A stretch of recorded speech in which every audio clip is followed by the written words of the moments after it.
ਸਤਿ ਸ਼੍ਰੀ ਅਕਾਲ, ਸਵਾਗਤ ਹੈ ਸਾਰੇ ਹੀ ਦਰਸ਼ਕਾਂ ਦਾ। ਪੰਜਾਬ ਇਸ ਵੇਲੇ ਵੇਖ ਰਹੇ ਹੋ ਤੁਸੀਂ ਤੇ ਮੈਂ ਹਾਂ ਗਗਨਦੀਪ ਸਿੰਘ ਲੈ ਕੇ ਹਾਜ਼ਰ ਹਾਂ ਪੰਜਾਬ ਇਸ ਵੇਲੇ ਦੇ ਵਿੱਚ ਪੰਜਾਬ ਦੀਆਂ ਤਾਜ਼ਾ ਖਬਰਾਂ। ਰੁਕ ਸਭ ਤੋਂ ਪਹਿਲਾਂ ਕਾਂਗਰਸ ਦੀ ਕੇਂਦਰੀ ਕਮੇਟੀ ਦੀ ਬੈਠਕ ਦੇ ਵੱਲ ਚੱਲਾਂਗੇ। ਜੀ ਹਾਂ, CWC ਕਾਂਗਰਸ ਵਰਕਿੰਗ ਕਮੇਟੀ ਦੀ ਬੈਠਕ ਹੋਈ ਹੈ।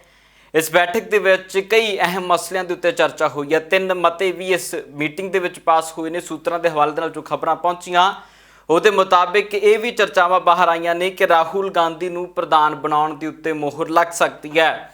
2022 ਦੇ ਵਿੱਚ ਪੰਜਾਬ ਪ੍ਰਦੇਸ਼ ਕਾਂਗਰਸ ਕਮੇਟੀ ਵੀ ਵਰਕ ਕਰੇਗੀ ਤੇ 2022 ਦੇ ਵਿੱਚ ਹੀ CWC ਭਾਵ ਕਿ ਕੌਮੀ ਪ੍ਰਧਾਨ ਕਾਂਗਰਸ ਵਰਕਿੰਗ ਕਮੇਟੀ ਨੂੰ ਮਿਲੇਗਾ CWC ਨੂੰ।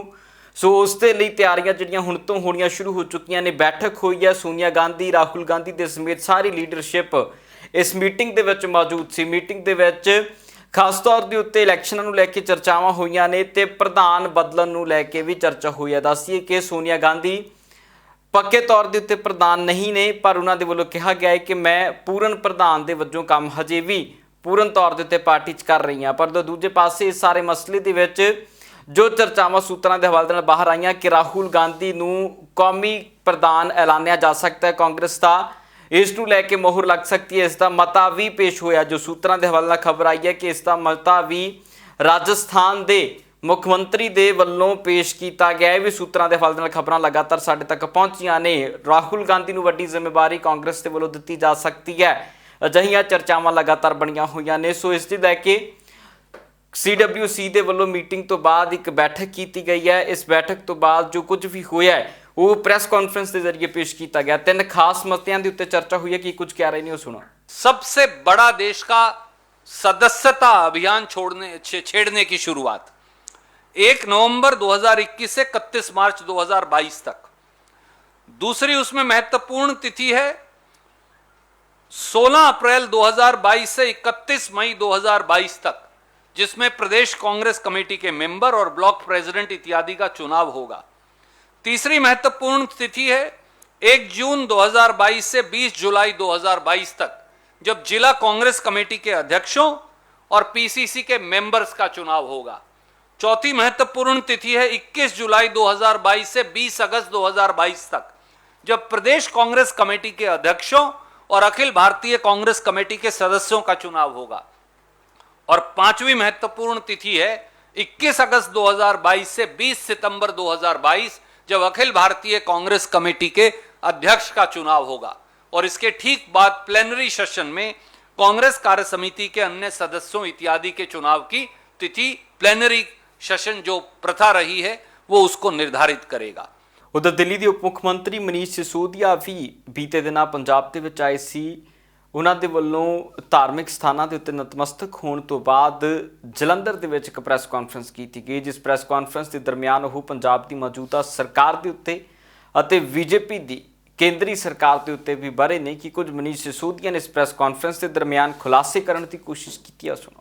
आपको याद होगा कि 2017 में जब पंजाब के चुनाव हुए थे, राज्य विधानसभा के चुनाव हुए थे, तो उस समय कांग्रेस ने चुनाव से 3 महीने पहले रोजगार कार्ड बांटे थे। रोजगार कार्ड बांटे थे। कैप्टन साहब ने ये वादा किया था, कांग्रेस ने ये वादा किया था कि जी हमारी सरकार आएगी तो हम इस कार्ड के धारकों को, इस कार्ड के होल्डर्स को रोजगार देंगे और जब तक रोजगार नहीं दे पाएंगे रोजगार भत्ता देंगे। अब कांग्रेस को लोगों ने चुन लिया, कैप्टन साहब मुख्यमंत्री बन गए। 4.5 साल तक कांग्रेस ने या कांग्रेस के नेताजी मुख्यमंत्री जी ने एक बार भी जॉब कार्ड की बात नहीं की। जॉब कार्ड को भूल गए, वो रोजगार को भूल गए। वो पूरी तरह से रोजगार है, किसी विशेष संदर्भ में कहा है कि किस तरह से कार्ड देके लोगों के साथ झांसा किया गया था। अब कांग्रेस ने चन्नी साहब को मुख्यमंत्री बना दिया। चन्नी साहब मुख्यमंत्री बने तो वो भी अपनी पार्टी के रोजगार कार्ड को तो भूल गए कि हमारी पार्टी ने कभी रोजगार कार्ड दिया था, रोजगार भत्ते की बात की थी। रोजगार कार्ड की बात नहीं कर रहे चन्नी साहब। अब चन्नी साहब एक नया कार्ड लेके आ गए, एक नया कागज लेके आ रहे हैं लोगों के हाथों में देने के लिए। वो कह रहे हैं कि ये 5 मरला कार्ड है, 5 मरले का कागज है, हम इसको देंगे लोगों को, 5 मरला जमीन देंगे। ये एक और बड़ा झांसा रोजगार कार्ड की तरह से चन्नी साहब का लेके आए हैं, चन्नी साहब लेके आए हैं। ਇੱਕ ਪਾਸੇ ਜਿੱਥੇ ਪੰਜਾਬ ਦੇ ਵਿੱਚ ਬਿਜਲੀ ਦੀ ਕਿੱਲਤ ਹੈ, ਉਧਰ ਦੂਜੇ ਪਾਸੇ ਪੰਜਾਬ ਦੇ ਵਿੱਚ ਬਿਜਲੀ ਮੁਆਫੀ ਦੀਆਂ ਸਕੀਮਾਂ ਵੀ ਚੱਲ ਰਹੀਆਂ ਨੇ। ਜੀ ਹਾਂ, ਪੰਜਾਬ ਦੇ ਮੁੱਖ ਮੰਤਰੀ ਚਰਨਜੀਤ ਚੰਨੀ ਨੇ ਅਹੁਦਾ ਸੰਭਾਲਦਿਆਂ ਗੱਲ ਆਖੀ ਸੀ ਕਿ ਪੰਜਾਬ ਦੇ ਵਿੱਚ ਜਿਨ੍ਹਾਂ ਦਾ ਬਕਾਇਆ ਬਿਜਲੀ ਦਾ ਬਿੱਲ 2 ਕਿਲੋਵਾਟ ਤੱਕ ਦੇ ਮੀਟਰਾਂ ਦਾ ਪਿਆ, ਉਹ ਸਾਰਾ ਮਾਫ ਕਰ ਦਿੱਤਾ ਜਾਏਗਾ ਤੇ ਜਿਨ੍ਹਾਂ ਦੇ ਮੀਟਰ ਕੱਟੇ ਗਏ ਨੇ ਉਹ ਸਾਰੇ ਬਹਾਲ ਕਰ ਦਿੱਤੇ ਜਾਣਗੇ। ਇਸੇ ਸਕੀਮ ਦੇ ਤਹਿਤ ਬੀਤੇ ਦਿਨਾਂ ਪੰਜਾਬ ਦੇ ਉਪ ਮੁੱਖ ਮੰਤਰੀ ਓਪੀ ਸੋਨੀ ਦੇ ਵੱਲੋਂ ਅੰਮ੍ਰਿਤਸਰ ਦੇ ਵਿੱਚ ਜਾ ਕੇ ਫਾਰਮ ਭਰੇ ਗਏ ਨੇ, ਜਿਨ੍ਹਾਂ ਦੇ ਬਿਜਲੀ ਦੇ ਬਿੱਲ ਨਾ ਭਰੇ ਜਾਣ ਦੇ ਕਾਰਨ ਕਨੈਕਸ਼ਨ ਕੱਟੇ ਗਏ, ਉਹਨਾਂ ਨੂੰ ਰਾਹਤ ਦਿੱਤੀ ਜਾਏਗੀ ਨਾ ਫਾਰਮਾਂ ਦੇ ਜ਼ਰੀਏ। ਕਿ ਕੁਝ ਇਸ ਮੌਕੇ ਦੇ ਉੱਤੇ ਪੰਜਾਬ ਦੇ ਉਪ ਮੁੱਖ ਮੰਤਰੀ ਕਹਿ ਰਹੇ ਨੇ ਉਸ ਅੱਜ ਪੰਜਾਬ ਸਰਕਾਰ ਵੱਲੋਂ ਇਹ ਸਾਡਾ ਫੈਸਲਾ ਸਾਡੇ ਸੀਐਮ ਸਾਹਿਬ ਚਰਨਜੀਤ ਸਿੰਘ ਚੰਨੀ ਦੇ ਸਾਰੀ ਕੈਬਨਿਟ ਨੇ ਅਸੀਂ ਇਹ ਡਿਸੀਜਨ ਕੀਤਾ, ਇਹ ਫੈਸਲਾ ਕੀਤਾ, ਜਿੰਨੇ ਵੀ 2 ਕਿਲੋਵਾਟ ਤੱਕ ਲੋਕਾਂ ਦੇ ਪੁਰਾਣੇ ਬਕਾਏ ਨੇ, ਚਾਹੇ ਉਹ ਕਿਸੇ ਵੀ ਕੈਟੇਗਰੀ ਦਾ ਹੈ, ਚਾਹੇ ਐਸਸੀ ਵਰਗ ਦਾ ਹੈ, ਚਾਹੇ ਜਨਰਲ ਵਰਗ ਦਾ ਹੈ, ਜਿੰਨੇ ਵੀ 2 ਕਿਲੋਵਾਟ ਤੱਕ ਬਿੱਲ ਪੈਂਡਿੰਗ ਪਏ ਨੇ ਬਿਜਲੀ ਦੇ, ਉਹ ਸਾਰੇ ਬਿੱਲ ਜਿਹੜੇ ਆ ਅੱਜ ਤੋਂ ਅਸੀਂ ਮਾਫ ਕਰ ਦਿੰਦੇ ਨੇ। ਚਾਹੇ ਕਿਸੇ ਦਾ ਲੱਖ ਰੁਪਈਆ ਪੈਂਡਿੰਗ ਪਿਆ, ਚਾਹੇ 1.5 ਲੱਖ ਰੁਪਈਆ ਕਿਸੇ ਦਾ ਪੈਂਡਿੰਗ ਪਿਆ, ਚਾਹੇ 5 ਲੱਖ ਪੈਂਡਿੰਗ ਪਿਆ, 2 ਕਿਲੋਵਾਟ ਤੱਕ ਜਿੰਨੀਆਂ ਵੀ ਕੈਟਾਗਰੀਆਂ ਨੇ ਸਾਰਿਆਂ ਦੇ ਜਿਹੜੇ ਅਸੀਂ ਅੱਜ ਮਾਫ ਕਰਨੇ ਹੈ। ਵੇਖੋ, ਮੈਂ ਜਿੰਨੇ ਵੀ ਖਪਤਕਾਰ ਨੇ ਨਾ ਪੰਜਾਬ 'ਚ, ਜਿੰਨੇ ਵੀ ਖਪਤਕਾਰ ਨੇ ਉਹ ਸਾਰਿਆਂ ਦੇ ਮਾਫ ਹੈ 2 ਕਿਲੋਵਾਟ ਤੱਕ। ਸਾਰੇ ਅਫਸਰਾਂ ਨੂੰ ਹਦਾਇਤਾਂ ਕਰਤੀਆਂ ਨੇ ਵੀ ਇਹਨਾਂ ਜਿਹੜਾ ਵੀ ਆਉਂਦਾ ਕਿਸੇ ਨੂੰ ਨਾ ਨਹੀਂ ਕਰਨੀ, ਉਹਨਾਂ ਦਾ ਫਾਰਮ ਭਰ ਲਓ, ਨਾਲ ਹੀ ਪ੍ਰੂਵ ਹੋ ਜਾਣਾ ਉਹਨਾਂ ਦਾ। ਸੋ ਜਿਹੜੀ ਫਾਰਮੈਲਿਟੀ ਆ ਥੋੜ੍ਹੀ ਬਹੁਤੀ, ਅਸੀਂ ਲੰਮਾ ਕੰਮ ਹੀ ਨਹੀਂ ਰੱਖਿਆ, ਲੋਕਾਂ ਨੂੰ ਫੇਰੇ ਪੈਣ ਨਾ, ਪਰ ਲੋਕ ਅੱਜ ਤੋਂ ਇਹ ਗੱਲ ਸਮਝ ਲੈਣ ਕਿ ਜਿਨ੍ਹਾਂ ਨੇ ਫਾਰਮ ਭਰ ਦਿੱਤੇ ਨੇ, ਜਿਹੜੇ ਭਰ ਦੇਣਗੇ ਉਹਨਾਂ ਦਾ ਉਸੇ ਡੇਟ ਤੋਂ ਹੀ ਜਿਹੜਾ ਉਹ ਮਾਫ ਸਮਝਿਆ ਜਾਵੇ। ਸਾਰੇ ਪੰਜਾਬ 'ਚ ਜੀ, ਸਾਰੇ ਪੰਜਾਬ 'ਚ ਆ ਜਿਹੜੇ ਦੂਜੇ ਵਾਅਦੇ ਕਰਦੇ ਫਿਰਦੇ ਆ ਨਾ ਹੋਰ ਪਾਰਟੀਆਂ ਵਾਲੇ, ਉਹਨਾਂ ਦੇ ਪਤਾ ਨਹੀਂ ਕਦੋਂ ਆਉਣਾ ਕਦੋਂ ਨਹੀਂ ਆਉਣਾ। ਕਾਂਗਰਸ ਪਾਰਟੀ ਨੇ ਤੇ ਪਹਿਲੋਂ ਹੀ ਕਰ ਦਿੱਤੇ ਨੇ, ਮਾਫ ਕਰਦੇ ਨੇ। ਉਧਰ ਬੀਤੇ ਦਿਨੀ ਸੰਯੁਕਤ ਕਿਸਾਨ ਮੋਰਚੇ ਦੇ ਵੱਲੋਂ ਕਾਲ ਦਿੱਤੀ ਗਈ ਸੀ ਕਿ ਦੁਸ਼ਹਿਰੇ ਤੋਂ ਇੱਕ ਦਿਨ ਬਾਅਦ ਭਾਵ ਕਿ 16 ਤਰੀਕ ਨੂੰ ਪੂਰੇ ਮੁਲਕ ਦੇ ਵਿੱਚ ਕੇਂਦਰ ਸਰਕਾਰ ਤੇ ਅਤੇ ਉਹਨਾਂ ਦੇ ਨਾਲ ਸੰਬੰਧਿਤ ਰੱਖਣ ਵਾਲੇ ਲੋਕਲ ਜੋ ਨੁਮਾਇੰਦੇ ਨੇ ਉਹਨਾਂ ਦੇ ਪੁਤਲੇ ਬਣਾ ਕੇ ਫੂਕੇ ਜਾਣ, ਇੱਕ ਸੰਕੇਤਕ ਤੌਰ ਦੇ ਉੱਤੇ ਪ੍ਰਦਰਸ਼ਨ ਕੀਤਾ ਜਾਵੇ। ਇਸ ਪ੍ਰਦਰਸ਼ਨ ਦਾ ਵੀ ਪ੍ਰਭਾਵ ਹਰ ਪਾਸੇ ਵੇਖਣ ਨੂੰ ਮਿਲਿਆ। ਲੁਧਿਆਣਾ ਹੋਵੇ, ਅੰਮ੍ਰਿਤਸਰ ਹੋਵੇ, ਮੋਗਾ ਹੋਵੇ, ਜਲੰਧਰ ਹੋਵੇ ਜਾਂ ਪੰਜਾਬ ਤੋਂ ਇਲਾਵਾ ਹਰਿਆਣਾ, ਉੱਤਰ ਪ੍ਰਦੇਸ਼, ਹਰ ਪਾਸੇ ਇਸ ਦਾ ਪ੍ਰਭਾਵ ਜਿਹੜਾ ਵੇਖਣ ਨੂੰ ਮਿਲਿਆ। ਸੋ ਲੁਧਿਆਣਾ ਦੇ ਵਿੱਚ ਵੀ ਇਸੇ ਤਰ੍ਹਾਂ ਕਿਸਾਨਾਂ ਦੇ ਵੱਲੋਂ ਪ੍ਰਦਰਸ਼ਨ ਕੀਤਾ ਗਿਆ। ਕਿ ਕੁਝ ਕਿਸਾਨ ਇਸ ਮੌਕੇ ਤੇ ਪ੍ਰਦਰਸ਼ਨਕਾਰੀ ਉਹ ਕਹਿ ਰਹੇ ਨੇ, ਸੁਣੋ। ਕਿਉਂਕਿ ਇਹ ਸਾਡੀ ਗੱਲ ਨਹੀਂ ਸੁਣਦੇ, ਇਹ ਅਖਬਾਰਾਂ 'ਚ ਬਿਆਨ ਦਿੰਦੇ ਆ ਕਿ ਕਿਸਾਨਾਂ ਨੂੰ ਹਜੇ ਵੀ ਸਮਝ ਨਹੀਂ ਆਈ ਇਹ ਕਾਨੂੰਨ ਕਿਸਾਨਾਂ ਦੇ ਪੱਖ ਦੇ ਆ। ਇਹ ਭਰਾਵੋ ਤੁਸੀਂ ਵੇਖੋ, ਜੇ ਕਾਨੂੰਨ ਕਿਸਾਨਾਂ ਦੇ ਪੱਖ ਤੇ ਹੋਣ, ਕਿਸਾਨਾਂ ਨੂੰ ਲਗਾਤਾਰ 1 ਸਾਲ ਤੋਂ ਸੜਕਾਂ ਤੇ ਬੈਠਣ ਦਾ ਕੋਈ ਚਾਅ ਨਹੀਂ। ਲਗਾਤਾਰ ਉਹ ਦਿੱਲੀ ਦੀਆਂ ਬਰੂਹਾਂ ਤੇ ਬੈਠੇ ਆ, ਮੋਟੇ-ਮੋਟੇ ਮੱਛਰ 'ਚੋਂ ਬੈਠੇ ਆ। ਉਹਨਾਂ ਨੇ ਬਾਰਸਾਂ ਲਗਾ ਲੀਆਂ, ਉਹਨਾਂ ਨੇ ਠੰਡਾਂ ਲਗਾ ਲੀਆਂ, ਤੋਂ ਐਵੇਂ ਨਹੀਂ ਲਗਾ ਲੀਆਂ ਭਰਾਵੋ। ਇਸ ਗੱਲ ਦਾ ਹੁਣ ਆਮ ਲੋਕਾਂ ਨੂੰ ਪਤਾ ਲੱਗ ਗਿਆ ਕਿ ਇਹ ਜਿਹੜੇ ਕਾਲੇ ਕਾਨੂੰਨ ਆ ਇਹ ਲੋਕਾਂ ਲਈ ਬਹੁਤ ਮਾਰੂ ਆ, ਇਕੱਲੇ ਕਿਸਾਨਾਂ ਲਈ ਨਹੀਂ ਮਾਰੂ। ਹੁਣ ਤਾਂ ਜਿਹੜੇ ਛੋਟੇ ਵਪਾਰੀ ਆ, ਛੋਟੇ ਦੁਕਾਨਦਾਰ ਆ, ਉਹ ਵੀ ਇਹ ਗੱਲ ਸਮਝ ਚੁੱਕੇ ਆ ਕਿ ਇਹ ਕਾਨੂੰਨ ਸਾਡੇ ਲਈ ਵੀ ਮਾਰੂ ਆ, ਕਿਉਂਕਿ ਉਹ ਲਗਾਤਾਰ ਇਹ ਸਾਡੇ ਮੋਰਚੇ ਤੇ ਆ ਕੇ ਹਾਜ਼ਰੀ ਲਵਾਉਂਦੇ ਆ ਤੇ ਨਾਲ ਇਹ ਗੱਲ ਕਹਿੰਦੇ ਆ ਕਿ ਕਿਸਾਨ ਭਰਾਵੋ ਅਸੀਂ ਤੁਹਾਡੇ ਨਾਲ ਆ। ਜਿਹੜੇ ਮਜ਼ਦੂਰ ਆ ਉਹ ਸਾਡੇ ਨਾਲ ਪਹਿਲਾਂ ਹੀ ਤੁਰੇ ਹੋਏ ਆ। ਇੱਥੋਂ ਤੱਕ ਕਿ ਜਿਹੜੇ ਟਰਾਂਸਪੋਰਟਰ ਆ ਉਹਨਾਂ ਨੇ ਵੀ ਸਾਨੂੰ ਇਹ ਗੱਲ ਕਹੀ ਆ ਕਿ ਅਸੀਂ ਵੀ ਤੁਹਾਡੇ ਨਾਲ ਆ। ਇਸ ਕਰਕੇ ਇਹ ਜਿਹੜਾ ਘੋਲ ਆ ਇਹ ਸਾਰੇ ਭਾਰਤ 'ਚ ਫੈਲਦਾ ਜਾ ਰਿਹਾ। ਤੇ ਹੁਣ ਰੁੱਖ ਸੁਖਵੀਰ ਸਿੰਘ ਬਾਦਲ ਦੇ ਵੱਲ ਕਰਾਂਗੇ। ਸੁਖਵੀਰ ਸਿੰਘ ਬਾਦਲ ਜੋ ਕਿ ਅਕਾਲੀ ਦਲ ਦੇ ਪ੍ਰਧਾਨ ਨੇ, ਉਹਨਾਂ ਦੇ ਵੱਲੋਂ ਇੱਕ ਨਵੇਂ ਚੋਣ ਕੰਪੇਨਿੰਗ ਦੀ ਸ਼ੁਰੂਆਤ ਕੀਤੀ ਗਈ ਹੈ। ਜਿਸ ਤਰ੍ਹਾਂ 2017 ਦੀਆਂ ਚੋਣਾਂ ਤੋਂ ਪਹਿਲਾਂ ਕਾਫੀ ਵਿਦ ਕੈਪਟਨ ਜਾਂ ਉਸ ਤੋਂ ਪਹਿਲਾਂ ਦੇਸ਼ ਦੇ ਪ੍ਰਧਾਨ ਮੰਤਰੀ ਨਰਿੰਦਰ ਮੋਦੀ ਦੇ ਚੋਣਾਂ ਦੇ ਸਮੇਂ ਚਾय पे चर्चा प्रोग्राम रखा जाता सी, उस तरह एक नवा प्रोग्राम पंजाब दे विच श्रोमणी अकाली दल के वलों आरंभिया गया, जिस दे विच सुखवीर सिंह बादल ब्रेकफास्ट करिया करनगे। जी हाँ, ब्रेकफास्ट विद सुखवीर बादल ਇਸ ਪ੍ਰੋਗਰਾਮ ਦੀ ਸ਼ੁਰੂਆਤ ਕੀਤੀ ਗਈ ਹੈ। ਇਸ ਦੇ ਏਜੰਡੇ ਦੇ ਤਹਿਤ ਹੀ ਸੁਖਬੀਰ ਸਿੰਘ ਬਾਦਲ ਬੀਤੇ ਦਿਨਾਂ ਲੁਧਿਆਣਾ ਪਹੁੰਚੇ ਸੀ। ਲੁਧਿਆਣਾ ਪਹੁੰਚੇ ਸੁਖਬੀਰ ਸਿੰਘ ਬਾਦਲ ਨੇ ਆਮ ਲੋਕਾਂ ਦੇ ਨਾਲ ਬੈਠ ਕੇ ਗੱਲਾਂ ਬਾਤਾਂ ਕੀਤੀਆਂ ਨੇ, ਜਾਂ ਕਹਿ ਦਈਏ ਕਿ ਪ੍ਰਕਾਸ਼ ਸਿੰਘ ਬਾਦਲ ਹੋਣਾ ਦੀ ਭਾਸ਼ਾ ਦੇ ਵਿੱਚ ਸੰਗਤ ਦਰਸ਼ਨ ਕੀਤੇ ਗਏ ਨੇ। ਸੋ ਇਸ ਪ੍ਰੋਗਰਾਮ ਤੋਂ ਬਾਅਦ ਕਈ ਤਰ੍ਹਾਂ ਦੇ ਵੱਡੇ ਬਿਆਨ ਸੁਖਬੀਰ ਸਿੰਘ ਬਾਦਲ ਨੇ ਦਾਗੇ ਤੇ ਖਾਸ ਤੌਰ ਦੇ ਉੱਤੇ ਸੁਖਬੀਰ ਸਿੰਘ ਬਾਦਲ ਉਸ ਮਸਲੇ ਦੇ ਉੱਤੇ ਪੱਖੇ ਜੋ ਸੀ BSF ਦੇ ਅਧਿਕਾਰ ਖੇਤਰ ਨੂੰ ਵਧਾਉਣਾ। BSF ਦੇ ਅਧਿਕਾਰ ਖੇਤਰ ਦੇ ਵਧਾਉਣ ਦੇ ਉੱਤੇ ਉਹਨਾਂ ਨੇ ਕਿਹਾ ਕਿ ਜਾਣਬੁੱਝ ਕੇ ਪੰਜਾਬ ਦੀ ਕਾਂਗਰਸ ਸਰਕਾਰ ਪੰਜਾਬ ਨੂੰ ਕੇਂਦਰ ਦੇ ਹੱਥ ਸੌਂਪ ਰਹੀ ਹੈ। ਕੀ ਕੁਝ ਸੁਖਬੀਰ ਸਿੰਘ ਬਾਦਲ ਕਹਿ ਰਹੇ ਨੇ, ਸੁਣੋ। ਜਿਹੜੀ ਸਭ ਤੋਂ ਸੀਰੀਅਸ ਮੈਟਰ ਹੈ, ਜਿਹੜਾ ਗਵਰਨਮੈਂਟ ਆਫ ਇੰਡੀਆ ਨੇ ਅੱਧਾ ਪੰਜਾਬ ਆਪਣੇ ਥੱਲੇ ਕਰ ਲਿਆ, ਸੈਂਟਰਲ ਰੂਲ ਅੱਧੇ ਪੰਜਾਬ ਚਲਾਤਾ, ਤੇ ਦੁੱਖ ਇਸ ਗੱਲ ਦਾ ਹੈ ਕਿ ਇਹ ਹੈਂਡਓਵਰ ਕੀਤਾ ਪੰਜਾਬ ਦੇ ਮੁੱਖ ਮੰਤਰੀ ਚੰਨੀ ਨੇ। ਚੰਨੀ ਦੇ ਦਸਤਖਤ ਦੇ ਬਗੈਰ ਹੋ ਹੀ ਨਹੀਂ ਸਕਦਾ, ਤੇ ਆਪਣੀ ਕੁਰਸੀ ਨਵਾਂ ਮੁੱਖ ਮੰਤਰੀ ਇੰਨਾ ਚਾਅ ਉਹਨੂੰ ਬਗੈਰ ਦੇਖੇ ਸਾਈਨ ਕਰੀ ਜਾਂਦਾ ਹੈ। ਪੰਜਾਬ ਦੀ ਦੇਖੋ ਕਿੰਨੀ ਲੜਾਈ, ਆਪਾਂ ਫੈਡਰਲ ਸਟਰਕਚਰ ਦੀ ਲੜਾਈ ਲੜਦੇ ਹਾਂ ਕਿ ਸਾਨੂੰ ਜ਼ਿਆਦਾ ਪਾਵਰਸ ਮਿਲੇ, ਅਸੀਂ ਜ਼ਿਆਦਾ ਆਪਣੇ ਆਪ ਨੂੰ ਡਿਵੈਲਪ ਕਰ ਸਕੀਏ। ਇੱਥੇ ਪੰਜਾਬ ਦੀ ਕਾਂਗਰਸ ਹੈ ਜਿਹੜੇ ਆਪਣੇ ਹੀ ਪਾਵਰ ਜਿਹੜੀਆਂ ਸ਼ਕਤੀਆਂ ਸਟੇਟ ਦੀਆਂ ਉਹ ਸੈਂਟਰ ਦੇ ਥੱਲੇ ਦੱਬੀ ਜਾਂਦੀਆਂ। ਸਭ ਤੋਂ ਵੱਡਾ ਐਗਜ਼ਾਮਪਲ ਖੇਤੀ ਕਾਨੂੰਨ ਹੈ। ਆਹ ਸਟੇਟ ਸਬਜੈਕਟ ਹੈ, ਐਗਰੀਕਲਚਰ ਸਟੇਟ ਸਬਜੈਕਟ ਹੈ, ਪਰ ਕੈਪਟਨ ਅਮਰਿੰਦਰ ਸਿੰਘ ਉਸ ਕਮੇਟੀ ਦਾ ਮੈਂਬਰ ਸੀ ਜਿਹਨੇ ਕਾਲੇ ਕਾਨੂੰਨ ਬਣਾਏ। ਫਿਰ ਪੰਜਾਬ ਪੁਲਿਸ ਕਿਸ ਵਾਸਤੇ ਹੈ? ਜਿਵੇਂ ਦਿੱਲੀ ਵਿੱਚ ਜਿਹੜਾ ਮੁੱਖ ਮੰਤਰੀ ਹੈ ਉਹ ਇਕੱਲਾ ਮਿਊਨਿਸਪਲ ਕਮੇਟੀ ਦਾ ਮੈਂਬਰ ਹੀ ਹੈ, ਪੁਲਿਸ ਵੀ ਉਹਦੇ ਥੱਲੇ ਨਹੀਂ ਆਈ। ਹਾਲਾਤ ਹੁਣ ਸੈਂਟਰ ਦੀ ਸਰਕਾਰ ਨੇ ਕੀਤੇ ਹੈ। ਬੜਾ ਦੁੱਖ ਹੈ ਕਿ ਸੂਬੇ ਦੀ ਸਰਕਾਰ ਕੁਛ ਨਹੀਂ ਕਰ ਰਹੀ, ਲੜਾਈ ਨਹੀਂ ਲੜ ਰਹੀ।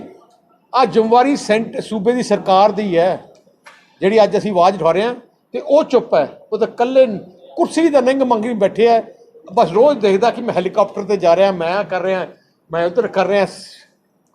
ਬਰਬਾਦ ਕਰਤਾ ਇਹਨਾਂ ਨੇ। ਮੈਂ ਕਹਿੰਦਾ ਸਭ ਤੋਂ ਵੱਡਾ ਪਾਪ ਆ ਕੀਤਾ ਜਿਹੜਾ ਉਹਨਾਂ ਨੇ ਚੰਨੀ ਨੇ, ਜਿਹੜਾ ਪੰਜਾਬ ਨੂੰ ਸੈਂਟਰ ਦੇ ਹਵਾਲੇ ਕਰਤਾ। ਉਧਰ ਸੀਨੀਅਰ ਕਿਸਾਨ ਆਗੂ ਗੁਰਨਾਮ ਸਿੰਘ ਚੜੂਨੀ ਦੇ ਵੱਲੋਂ ਪ੍ਰਤੀਕਰਮ ਵੱਖੋ ਵੱਖਰੇ ਮਸਲਿਆਂ ਦੇ ਉੱਤੇ ਦਿੱਤੇ ਗਏ ਨੇ। ਗੁਰਨਾਮ ਸਿੰਘ ਚੜੂਨੀ ਖਾਸ ਤੌਰ ਦੇ ਉੱਤੇ ਇੱਕ ਪ੍ਰੋਗਰਾਮ 'ਚ ਸ਼ਿਰਕਤ ਕਰ ਰਹੇ ਸਨ।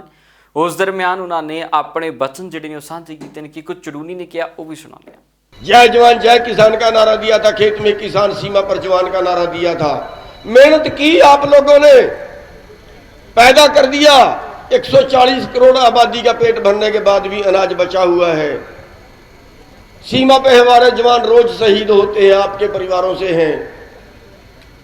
फिर हमारी हालतमंदी क्यों है? जब आपने ज्यादा पैदा कर दिया फिर गरीब कैसे हुए? फिर किसने लूटा? हमें लूटा हमारे देश के कानून ने, हमारे देश की नीतियों ने। नीतियां किसने बनाई? हमारे नीतिकारों ने, हमारे नेताओं ने। और वो नेता किसने चुने? वो आपने चुने। आपने जाति के नाम पे वोट दी, आपने धर्म के नाम पे वोट दी, आपने गुमराहों के वोट दी, और उन लोगों को वोट दी जो पैसे की चमक दिखा गए, आपके वोट ले गए। पैसे से सत्ता, सत्ता से पैसा, फिर पैसे से सत्ता, और फिर सत्ता से पैसा। आज क्या हो रहा है?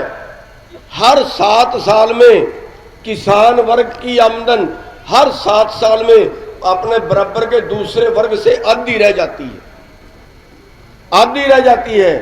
अगर दूसरे वर्ग के एक साल में 100 रुपए बढ़ते हैं तो किसान के एक साल में 84 रुपए बढ़ते हैं। अगले साल फिर यही अंतर, उसके अगले साल फिर यही अंतर, और 7 साल में आपका जो दूसरे वर्ग वाला है उसकी आमदन आपसे 2 गुनी हो जाती है, यानी आप उसके आधे रह जाते हो। और ये चलते चलते नतीजा है हमारे सामने। 1967 के अंदर जिस कर्मचारी के 100 रुपए तनख्वाह थी उसकी आज कम से कम 40,000 है, 400 गुना बढ़ गई है। उधर बिजली संकट के उत्ते भी सुखबीर सिंह बादल ने प्रतिक्रम रखा। सुखबीर सिंह बादल का कहना है कि बिजली संकट नलायकों के कारण आया।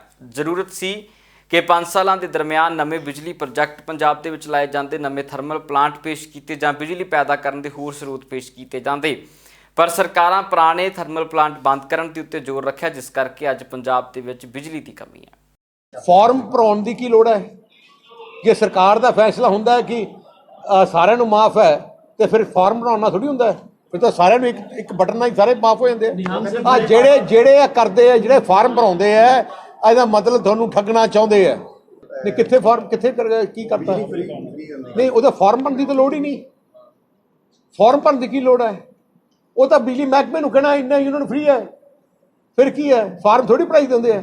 ਸੁਖਬੀਰ ਸਿੰਘ ਬਾਦਲ ਦੇ ਨਿਸ਼ਾਨੇ ਤੋਂ ਅਰਵਿੰਦ ਕੇਜਰੀਵਾਲ ਵੀ ਨਹੀਂ ਬਚ ਸਕੇ। ਅਰਵਿੰਦ ਕੇਜਰੀਵਾਲ ਨੂੰ ਵੀ ਸਾਫ਼ ਤੌਰ ਤੇ ਉੱਤੇ ਨਿਸ਼ਾਨੇ ਤੇ ਲਿਆ ਗਿਆ ਹੈ। ਸੁਖਬੀਰ ਸਿੰਘ ਬਾਦਲ ਦੇ ਵੱਲੋਂ ਉਹਨਾਂ ਦਾ ਕਹਿਣਾ ਹੈ ਕਿ ਝੂਠ ਦੇ ਪਲੰਦੇ ਪੰਜਾਬ ਦੇ ਵਿੱਚ ਆ ਕੇ ਪੇਸ਼ ਕੀਤੇ ਜਾ ਰਹੇ।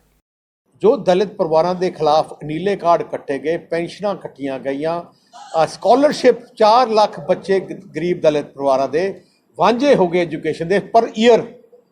5 ਸਾਲ ਦਾ ਮਤਲਬ 40-20 ਲੱਖ ਬੱਚੇ ਜਿਹਨੇ ਦਲਿਤ ਪਰਿਵਾਰਾਂ ਦੇ ਜਿਹੜੇ ਡਾਕਟਰ ਇੰਜੀਨੀਅਰ ਬਣ ਸਕਦੇ ਸੀ। ਚੰਨੀ ਉਸ ਕੈਬਨਿਟ ਦਾ ਮੰਤਰੀ ਸੀ 5 ਸਾਲ, ਉਦੋਂ ਕੋਈ ਨਹੀਂ ਭਾਈਚਾਰਾ ਯਾਦ ਆਇਆ।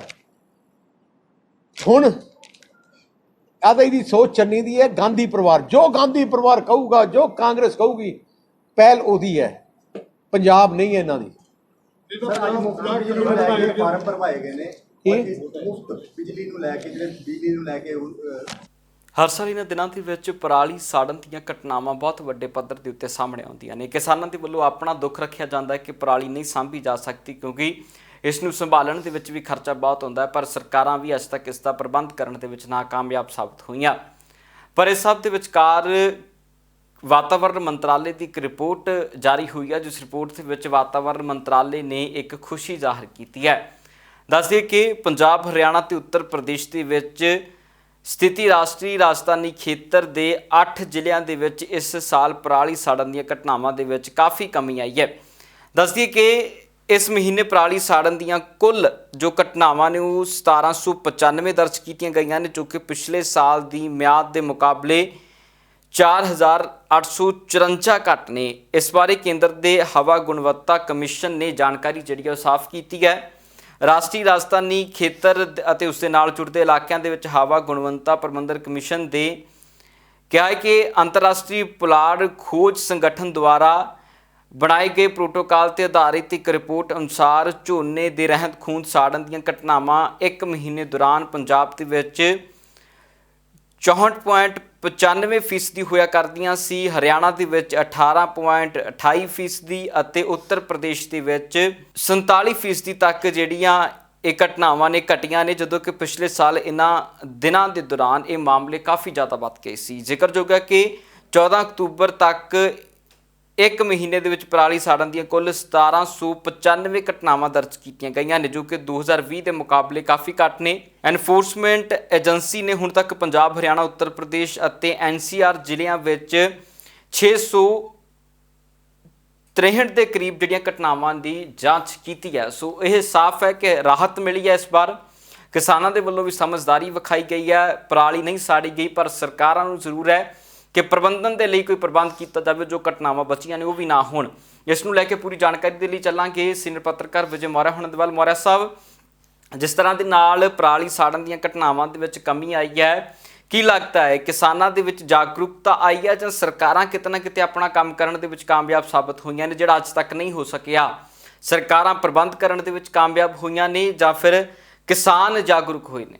ਗਗਨ ਜੀ, ਪੰਜਾਬ ਦੇ ਵਿੱਚ ਹੀ ਨਹੀਂ, ਕਈ ਇਲਾਕਿਆਂ ਦੇ ਵਿੱਚ, ਰਾਜਾਂ ਦੇ ਵਿੱਚ ਪਰਾਲੀ ਇੱਕ ਵੱਡੀ ਸਮੱਸਿਆ ਬਣ ਗਈ ਹੈ, ਕਿਉਂਕਿ ਪਰਾਲੀ ਬਾਹਲੀ ਹੁੰਦੀ ਸੀ ਅਤੇ ਉਹਦਾ ਕੋਈ ਇੰਤਜ਼ਾਮਾਤ ਨਹੀਂ ਸੀ ਜੀ, ਕਿਉਂਕਿ ਉਹਦੇ ਕਰਕੇ ਕਈ ਜਗ੍ਹਾ 'ਤੇ ਕਿਸਾਨ ਪਰਾਲੀ ਨੂੰ ਅੱਗ ਲਾ ਦਿੰਦੇ ਸੀ ਅਤੇ ਪ੍ਰਦੂਸ਼ਣ ਹੁੰਦਾ ਸੀ, ਜਿਹਦੇ ਕਰਕੇ ਕਾਫੀ ਦਿੱਕਤ ਲੋਕਾਂ ਨੂੰ ਆ ਰਹੀ ਸੀ। ਸੋ ਫਿਲਹਾਲ ਜਿਹੜੀ ਤੁਸੀਂ ਗੱਲ ਕੀਤੀ ਕਿ ਪੰਜਾਬ ਦੇ ਵਿੱਚ ਪਹਿਲਾਂ ਨਾਲੋਂ ਪਰਾਲੀ ਜਲਾਉਣ ਦੀ ਜਿਹੜੀ ਇੱਕ ਲੜੀ ਚੱਲ ਪਈ ਸੀ, ਉਹ ਘਟ ਗਈ ਹੈ।